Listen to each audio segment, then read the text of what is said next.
My name is Jonathan Fairclough. Gary's brought me along on his little path here. Asked me if I would come and do my testimony, and I was more than happy to. I've actually been itching for a chance to do this. So just bear with me if I ramble a little bit.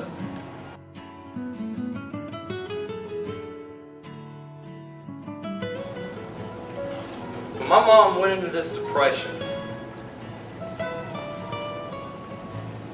she quit working. She faked having cancer. How do you fake having cancer? To get on disability. My uncle moved away because he was addicted to cocaine. He got on cocaine real bad, he owed a bunch of bad people a lot of money, and he had to get out of state or else he was going to die.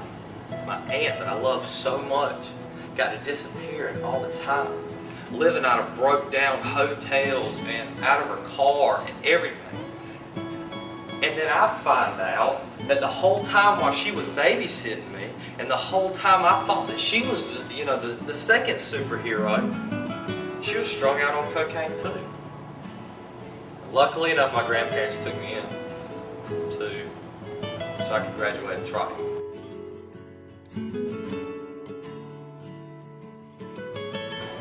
I'd go, I'd get drunk, do the same thing, wake up, have a hangover Sunday morning in church. Next week, turned into Friday night. So Friday, Saturday night, I'm getting drunk. Sunday morning, I'm in church. That's nothing wrong with it. I'm hurting so bad from depression right now. I don't know it. The alcohol's not working anymore.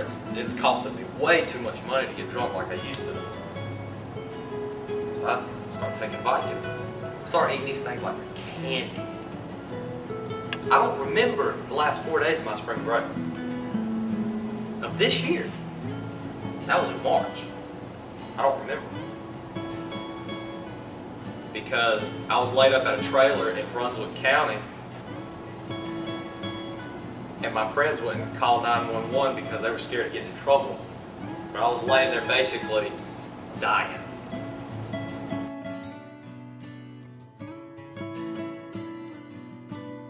All my friends, all my family had come loose, didn't care.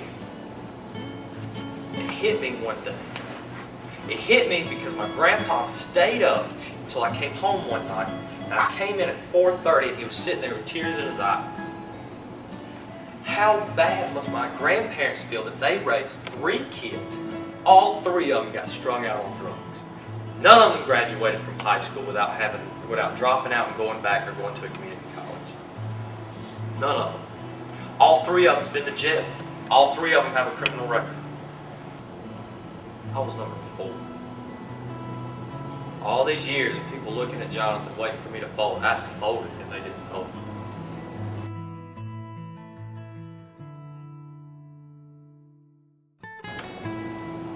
I mean, my whole life was a failure. I didn't know what to do. One Wednesday night, I said, that's it, I got it. There's no pulling out of this. It's only going to get worse.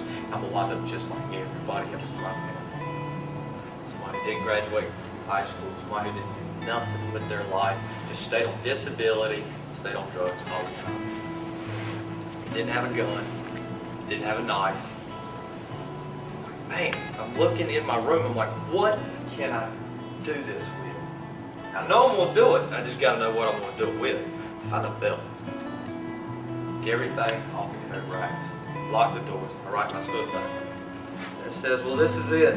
If you're wondering why, it's because I'm ashamed of who I've become. I spent 18 years with my back against the wall. I was meant for failure. And I'm tired of fighting a pointless fight. A fight that no matter what I say or do, it will never matter. It will only lead to another fight. This is the only answer left. This is proving everyone right all along.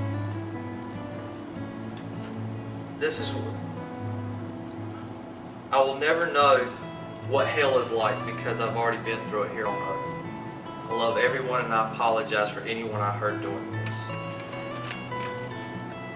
I'm sitting there and I'm on the stool. I'm like, only thing I gotta do is kick this stool that way so that it won't land where I can put my feet on it. Even if I change my mind, I'm gone.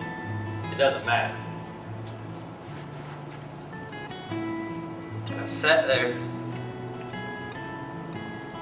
I couldn't do it. Because the only thought that came through my mind, did you know who the first people that were going to find me was? My grandpa. My grandmother was going to come in to make my bed. She was going to see the closet open, and she was going to see her grandson and his lifeless, empty, cold, dead body hanging on the top of that closet. So I changed my mind. And then I had to figure out how to get down.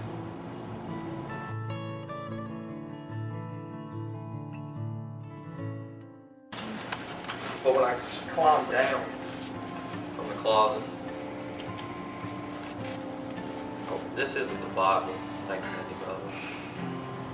But the Bible that I did grab, I knocked the dust off of it, and I said, wherever it opens, I'm going to start reading from there. This was the page I went to. Psalm 116. It says, I love the Lord, for He heard my voice. He heard my cry for mercy, because He turned His ear to me. I will call on Him as long as I live. The cords of death entangled me. The anguish of the grave came upon me. I was overcome by trouble and sorrow. Then I called on the name of the Lord. O Lord, save me. That was the first thing I read when I changed my mind about this. Was I called Gary the next Thursday, the next day. I said, Gary, you gotta help me. You gotta talk to me. You gotta do something. Matter of fact, no, I think I called you that night. And you're like, look, I'm clearing all my appointments. Let's do lunch tomorrow. I got out of class early. I went to where I knew Gary was. Cried the entire trip to find Gary.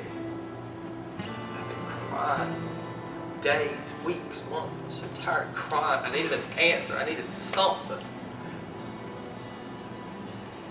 And I wasn't just against the wall anymore. I had bent. I had folded. I had crumbled. And I didn't know how to crawl out of it. Gary took me to lunch. By the end of lunch, I'd accepted Christ. In the back of the Nicodemus.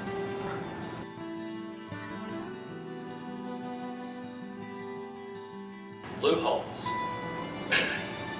Stealing another one of his quotes. You want to be happy for a day? You eat a steak.